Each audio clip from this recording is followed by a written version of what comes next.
Labdien! Šodien pie mums ciemos mūziķe un komponiste Lauma Kazaka. Brīnišķīgs mūzikas autori. Lauma ir arī solfēģio aplikācijas līdzdibinātāja, un solfēģio izmanto cilvēku visā pasaulē, lai apgūtu mūziku.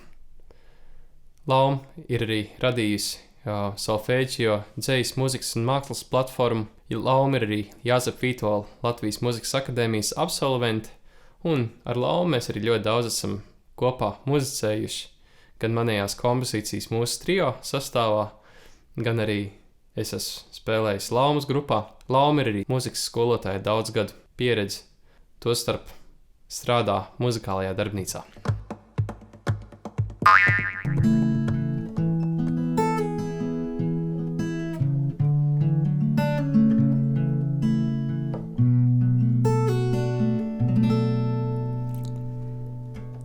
Dziesmu rakstīšana, manuprāt, ir viena no interesantākajām lietām, ko var darīt. Tad, kad ir apgūti kādi ģitāras pamati, un īpaši, ja tev patīk arī dziedāt. Esmu dziesmu rakstīšanai pieeju vairāk no vārdu un vokālās puses, jo man ļoti patīk dziedāt un veidot melodijas, un ģitāru es bieži izmantoju pavadījumu radīšanai, bet tā ir iespējams pieiet no dažādiem veidiem. Ja tu jau esi apguvis kādus akordus uz ģitāras un varbūt iemācies spēlēt jau pāris zināmas dziesmas, un tu meklē kādas jaunas iespējas, kā izpausties, izteikt savu radošo domu vai atklāt kādas jaunas emocijas, pilnīgi noteikti ir vērts ķerties klāt pie dziesmu rakstīšanas. Ir vairāk veidi, kā var sākt rakstīt dziesmas. Es teiktu, ka katra dziesma sastāv no 4 pamatelementiem – melodija, harmonija, ritms, un tad, protams, ir arī dziesmas vārdi.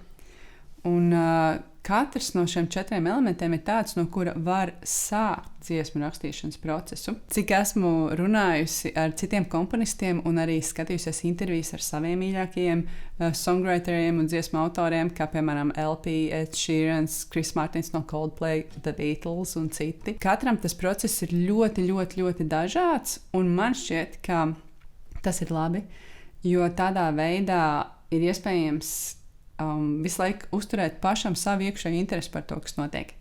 Man ļoti svarīgi ir dziesmas vārdi. Es bieži sāku no vārdiem. Es atrodu vai nu es pati uzrakstu kādus vārdus, bet daudz man skolnieki ir teikuši, ka tas nav viņu mīļākais izpausmes veids. Var atrast gatavu dzeju. Es noteikti rosinātu izmantot mūsdienu autoru dzeju, pajautāt varbūt kāds no paziņām draugiem raksta, vai arī izvēlēties jau atpazīstam dzejnieku dzeju latviski, angliski, kādā citā valodā. Tad vienkārši skatīties jau no paša dzejoļa, ko tas piedāvā, kāda ir tā struktūra, kāda ir forma. Vārdi ir tas, kas pats pirmais liek man domāt par dziesmas struktūru un formu. Un, ja mēs runājam par tādām popdziesmām, tad, teiksim, tā tipiskā struktūra būtu intro, pants, piedziedājums, solo, un tad beigās 2 piedziedājumi, vai varbūt 20, atkarībā no dziesmas. Bet katrā ziņā, ja mēs sākam dziesmu rakstīt, izmantot vārdus, tad vārdos bieži vien jau tas pants un piedziedājums, teiksim, pateiks priekšā, kāds varētu tikt izkārtots. Un otra lieta, ko, manuprāt, ļoti labi iedod vārdi, ir dziesmas noskaņa, jeb tēma, par ko arī runā daudzi dziesmu autori, ka viņiem ļoti svarīga tēma. Tās var būt romantiskas tēmas par mīlestību, tās var būt filozofiskas, apcerīgas tēmas par dzīves jēgu, tās var būt politiskas tēmas. Vienmēr arī bijušas aktuāls, vai pilnīgi jebkura cita tēma. Un tad, attiecīgi, no tās struktūras, ko varētu piedāvāt vārdi, no tās tēmas, ko varētu piedāvāt vārdi, varētu arī rasties dziesmas noskaņa, vai tā būs, teiksim, liriska, maiga, vai arī tā varbūt būs kāda aktīvāka dziesma.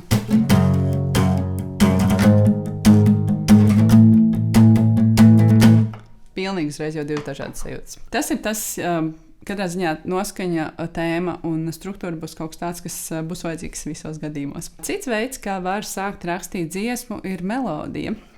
Man arī pazīstam daudz mūziķi, kas vienmēr nesā līdzi telefonu, jo viņi, teiksim, iet pa ielu, arī es tā daru, un tad kaut ko mazliet pasvilpo vai mazliet padungo, un tad tā melodija jau ir atnākusi, un kaut kāds maza improvizācija, tu varbūt nezini, kas tie būs par vārdiem.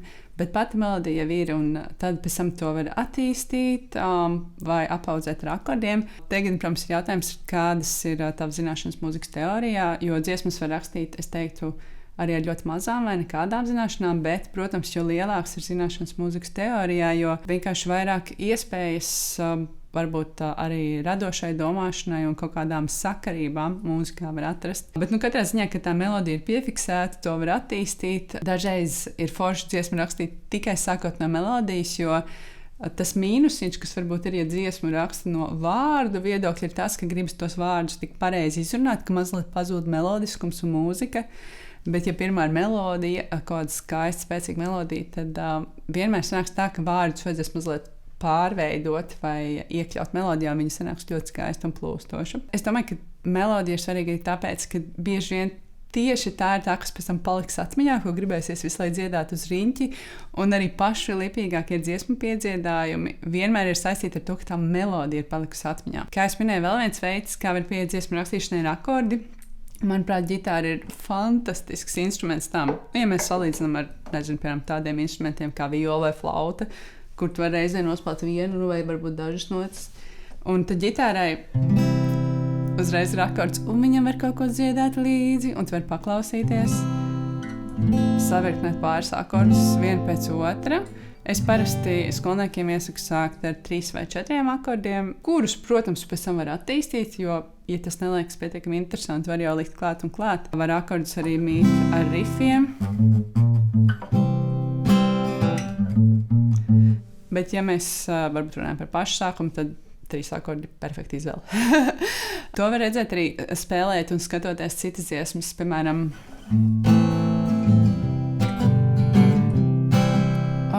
bija tā ļoti populāra dziesma Vance Joy Riptide. There's this lady that I think you know. Un viņai visu laiku gāja tādi 3 akordiņi uz riņķa pantiņā. Un pats ritmiņš arī bija tas, ko darīja labā roka, kas vienkārši rosināja uz kādu pozitīvu, interesantu, foršu iedvesmojušu tekstu. Tā ir tāda mūzika, ko gribētu klausīties austiņās, ejot uz skolu vai braucot ar riteni. Vienkārši forši pozitīvi. Un tāpēc, rakstot savu dziesmu, arī var sākumā paņemt tos 3 akordiņus un vienkārši spēlēt uz riņķi. Vienā no savām dziesmu rakstīšanas meistarklasēm Kris Mārtiņš no Coldplay saka, ka viņam galvenais ir atrast to tēmu, kas viņam interesē. Viņš arī bieži sāk tieši no akordu spēlēšanas, un viņš mazliet pavada laiku ar tiem akordiem, iedod nedaudz pacietības, mazliet iejūtas vienkārši noskaņā un ļauj, lai tā radošā doma var sākt plūst. Un, man liekas, tas ir ļoti svarīgi, jo dziesmu rakstīšanai es piekritīšu, ka ir baigi forši, ja var mazliet noskaņoties un iet tajā attiecīgajā noskaņojumā, tā kā mazliet atslēgties no kārtējās pasaules. Un tad man patīk sākt ar melodiju vai kādiem dažiem vārdiem. Es bieži vien pastīšos, un tas ir viens no arī radošiem vingrinājumiem, ko es iesaku, pastīšos ārā pa logu.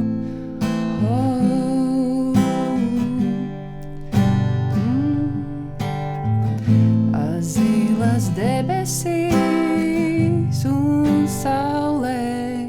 Ok, vārdi varēja būt labāki. Bet katrā ziņā, vai arī šeit ir mani draugi un mēs kopā ļoti labi pavadām laiku. Vai arī kāda ir dzīves jēga? Es nezinu, jums jāizvēlas, par ko jūs gribat dziedāt. Tad man bieži ir tā, ka es visu rakstu reizē, bet es neesmu vienīgā. Tā dara daudzi dziesmu autori. Es atceros, ka es sarakstīju dziesmu Meža zemenītes. Es varbūt mazliet paspēlēšu, jo viņa skan apmēram šādi. Pilnīgs miers un klusums, dārza vidū stāvi tu. Saule izkūst tavos matos, man prieks, kad es uz tevi skatos. Saule izkūst tavos matos. Šajā gadījumā es tiešām skatījos uz kādu konkrētu cilvēku un vienkārši rakstīju par to, ko es redzu. Tā kā ieklausoties vēlreiz, var redzēt, ka dziesma tiešām sastāv no 3 akordiem. Vienā vietā parādās 4. akords un 5. bet tikai pārējā. Un tad es izdomāju, kā tos akordus apspēlēt ar labo roku.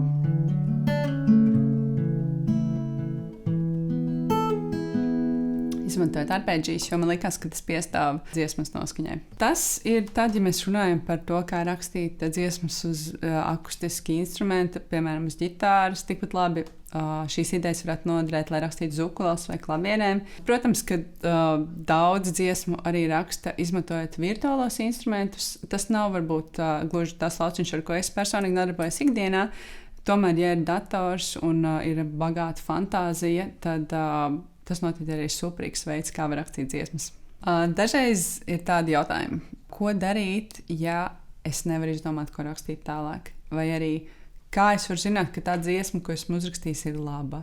Vai arī es iesāku dziesmu, man viņa īsti nepatīk, vai man tomēr rakstīt līdz galam, vai man ņemt nākamo? Tie visi, manuprāt, ir ļoti labi daudzpusīgi jautājumi, uz kuriem varētu atbildēt dažādi, bet es varu pastāstīt no savas un arī no savas skolnieku pieredzes. Tad pirmkārt, ko darīt tajā situācijā, kad tu sācis domāt dziesmu, un pieņemsim, ka ir izdomāts pants un ir ļoti smuks pants. Un ir pat vārdi varbūt tam pantam vai melodija, un tad ko darīt tālāk ar piedziedājumu, ja nevar izdomāt tālāk. Es domāju, ka ir dažādi pat simtiem radošu vingrinājumi, kā dabūt to savu radošumu ārā no sevis. Protams, ideāli, ja ir iespējams uzturēt kaut kādu veidu regularitāti, jo tad tās dziesmu rakstīšanas process, protams, ka jau plūst pats no sevis, bet tie vingrinājumi varētu būt vai nu speciāli nomaina akordu secību, varbūt paņem vārdus, kas tev nepatīk, bet tomēr dziedi un izdomā 3 dažādas versijas. Nav svarīgi, vai tev viņas uzreiz patiks, bet vismaz 3, tā kā tu esi izdomājis. Vai arī varbūt tajā brīdī neliec piedziedājumu, ieliec pārēju. Vārdu sakot, paņemt to savu ideju un nebaidīties viņu tā kā pagrozīt no visām pusēm, jo pēc tam vienmēr viņu varēs aizvest līdz galam un paklausīties. Un, piemēram, viens no maniem mīļākajiem dziesmu autoriem un ģitāristiem, Džeks Vaits, arī savā koncerta ierakstā pat stāsta, ka viņš speciāli piespiež sevi rakstīt katreiz kaut kā citādāk. Labi, es nezinu, vai ir vajadzīgs sev vienmēr piespiest to darīt, bet tā var būt, ka ir vajadzīgi kaut kādi radošie vingrinājumi, lai tā ideja attīstītos tālāk. Es no savas pieredzes varu pastāstīt, ka man dažreiz ir ļoti palīdzējis, ja ir kāda dziesma, kas atnāk tādā vienā rāvienā, bez mums vai no sākuma līdz beigām tā kā pieraksti. Es parasti to daru tā, ka es vienmēr reizē domāju, dziedu, spēlēju, un es vienmēr rakstu telefonā. Dziesmas tapšanas procesā man ir kāds pirmais ieraksts, tur parasti būs pants, tad ir otrais ieraksts, pants un jau pārēja, trešais ieraksts, pants un cita pārējas versija, un tādā veidā es arī to dziesmu nostiprinu. Un kāpēc es to daru? Jo man vienmēr ļoti svarīgi redzēt visu dziesmas formu. Es par to domāju jau kā kopumu. To varētu uztvert arī kā ceļojumu, kur tu nezini, kur tev aizvedīs. Man personīgi ir svarīgi, ka es jau apzinos, apmēram, cik liela vai cik gara viņa būs. Un tad, attiecīgi, var arī darīt tā, ka, piemēram, tā dziesma ir ierakstīta, pieņemsim, ka no sākuma līdz beigām, un tad viņu var atstāt un paklausīties nākamajā dienā. Vai, ja nav laiks, varbūt kaut vai pēc dažām stundām. Manuprāt, tas ir izcils veids, kā izvairīties no pārliekas, varētu teikt, sevis kritizēšanas, jo tas vienkārši nav vajadzīgs. Tas ir tavs radošais process, kurā, protams, ir iespējams sasniegt zināmu kvalitāti un tad augstāku latiņu, bet vienkārši tas ir jāizpēta, tam ir jāļaujas un tas ir regulāri jādara. Un tie, manuprāt, ir tie atslēgas vārdi, kas aizvedīs pie tā rezultāta, ko tu iekšā jūti un ko tu vēlēsi sasniegt. Tāpēc viens no ieteikumiem, ko es varētu dot, ir vienmēr tajā dziesmu rakstīšanas procesā kaut ko aizvest līdz galam. Ja tā nav visa dziesma, ok, lai tas būtu pants. Ja tā nav final versija, lai tā ir vienkārša versija. Un pēc tam atkal varēs ar to strādāt tālāk. Tad ir, protams, vienmēr tas ļoti sensitīvais jautājums. Esmu uzrakstījis dziesmu, man mazliet bail to rādīt citiem, jo es nezinu, ko viņi par to teiks vai padomās.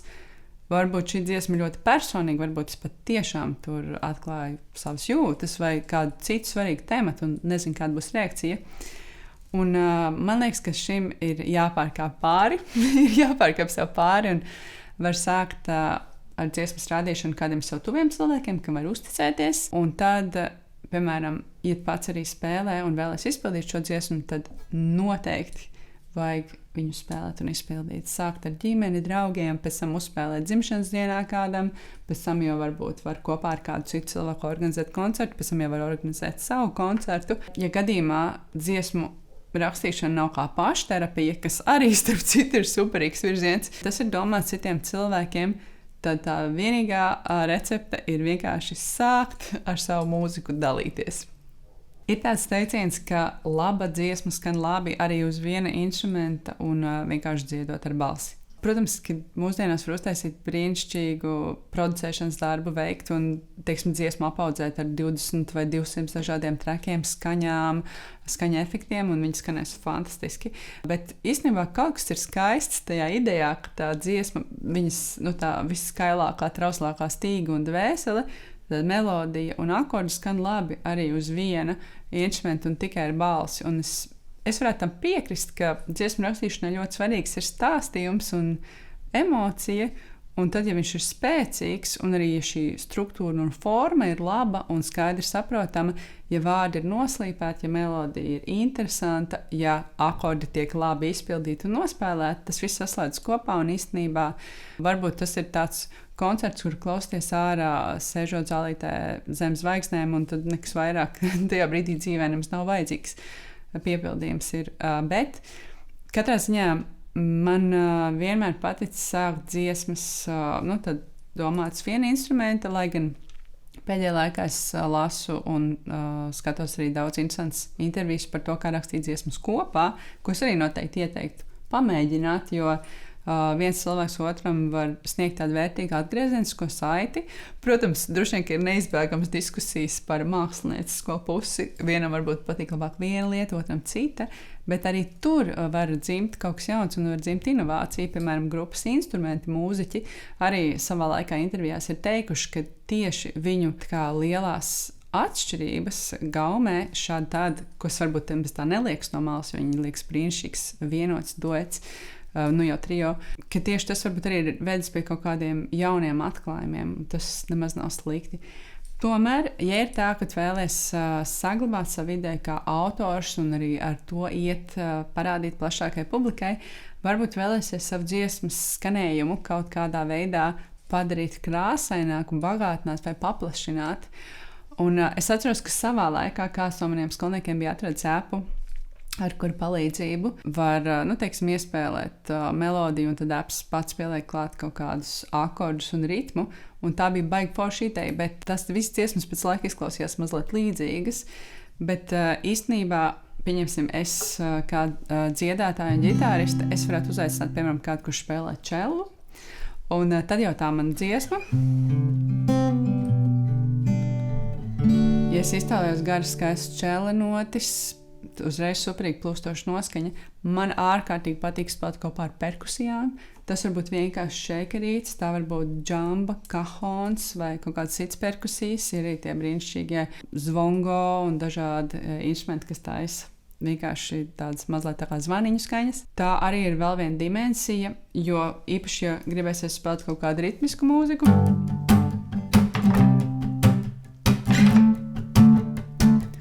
man pilnīgi prasās, ka tur klāt būtu kaut kādas perkusijas. Otra lieta, kā izpildītāja māksliniekam, man patīk spēlēt vēl kopā ar kādu citu cilvēku, ja tas iedod to enerģijas apmaiņu, un man uzreiz gribas dot ārā no sevis vairāk un dalīties ar to. Tā kā varbūt tas ir kāds cits cilvēks, kaut vai draugs, klases biedrs, nezinu, kāds cits, kurš arī spēlē ģitāru, kurš varētu spēlēt akordus, kamēr spēlē solo. Vai otrādāk, ar iespēlēm un savu solo bagātinātu tavu dziesmu, ko izpilda kāds dziesmu autors, dziedi un spēlē akordus. Un tas uzreiz atsvaidzina, bieži vien pat nav vajadzīgs nekas sarežģīts. Es noteikti iesaku paklausīties YouTube ir ļoti daudz brīnišķīgas akustiskās cover versijas populārām dziesmām, kur tieši 2-3 mūziķu sastāvā var ļoti forši spēlēt. Vai arī izdomāt vienkārši pats kaut kādu savu versiju. Bet arī tas ir labs veids, kā pārvarēt varbūt kādu iekšējo kautrību un iet tālāk un arī uzstāties. Spēlēt kopā ar citiem mūziķiem vienmēr ir ļoti svarīgi saprast, kurš ko spēlēs. Un pats galvenais ir komunicēt ar saviem grupas biedriem un saprast, ko katrs no jums varētu darīt, lai tā kompozīcija pēc iespējas labāk skan. Man ļoti, ļoti, ļoti patīk parunāt ar mūziķiem un piedāvāt viņiem savu vīziju, bet arī uzklausīt viņu redzējumu. Viņi bieži vien izdomās ārkārtīgi interesants iespēles un partijas, ar kurām pēc tam var bagātināt dziesmu.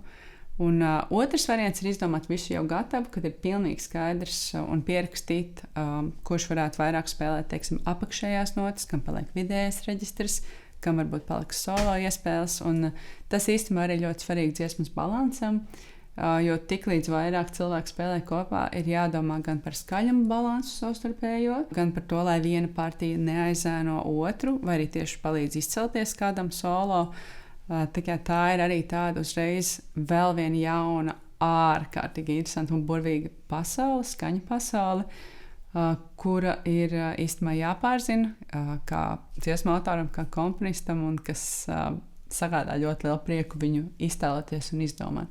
Lai trenētos dziesmu rakstīšanā un arī ātrā reakcijā, ir tāds ļoti interesants radošs uzdevums, ko var izpildīt kopā ar draugiem. Reinis un Laima šobrīd ir aizkadrā, un viņi katrs man teiks vienu vārdu, par kuru man pēc tam uzreiz uz vietas būs jāizdomā dziesmas pāns fragments vai kāda dziesmas ideja. Lācis. Lācis dzīvo mežā, lācis ogas ēd, lācis gaida ziemu, lācis ir silts, pūkains un mīļš. Es domāju, ka tas būtu labs bērnu dziesma vai ne kādam bērnu albumam. Bet ja tas būtu lācis, kur tev jābēg? Wow. Lācis dzenas man pakaļ.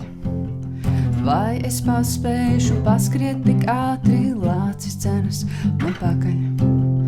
Vai man būs kur paslēpties?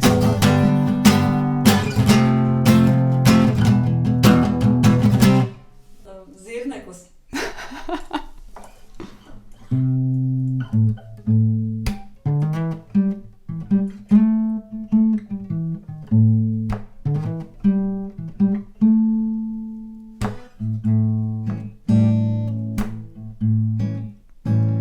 Viņu sauc Bobs, un viņš ir zirneklis.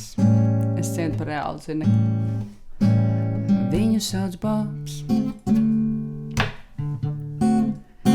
un viņš ir zirneklis. Viņš vada savas dienas, dzernājot mušas un arī baltos taureņus. Oh, Bob! Man pilnīgi prasās mutes harmonikas vai mazliet perkusija, vai ne? Oh, oh, oh, oh, Bob! Un ja es būtu koncertā, es teiktu, ka šis ir tas brīdis, kur visi dzied līdzi. Oh, Bob! Tu esi zirneklis, zirneklis Bobs. Wow, wow.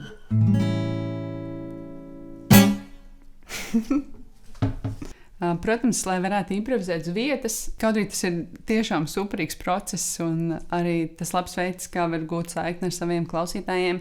Man šķiet, ka ir labi, ja tu esi jau mājās paspēlējis kaut kādas konkrētas akordu secības, lai tev ir kaut kas no kā izvēlēties. Teiksim, ja ir satraukums vai arī ir kaut kas no kā sākt. Man ļoti palīdz tas, ka man ļoti patīk lasīt. Es lasu grāmatas, dzēju, un man patīk arī domāt par vārdiem, kaut kā ar viņiem spēlēties, viņus virknēt. Un īstenībā es domāju, ka improvizācija tā ir vienkārši tava sajūta tajā brīdī, un tas, kā tu vari kaut kā zemapziņā salikt tās visas lietas kopā. Man šķiet, jo vairāk tu dari, jo vairāk tu to trenējies, jo arī interesantāk varētu sanākt rezultāti. Lieta vienkārši ir tāda, ka tā dziesmu rakstīšanā, galvenais ir saglabāt to, lai tā pašam ir interesanti, un nebaidīties arī varbūt kādreiz izskatīties muļķīgi, jo gal galā tas viss ir par prieku, par to, lai ir forši, un ja tev patiks tā dziesma, tad tā noteikti patiks arī taviem klausītājiem. Labu veiksmi!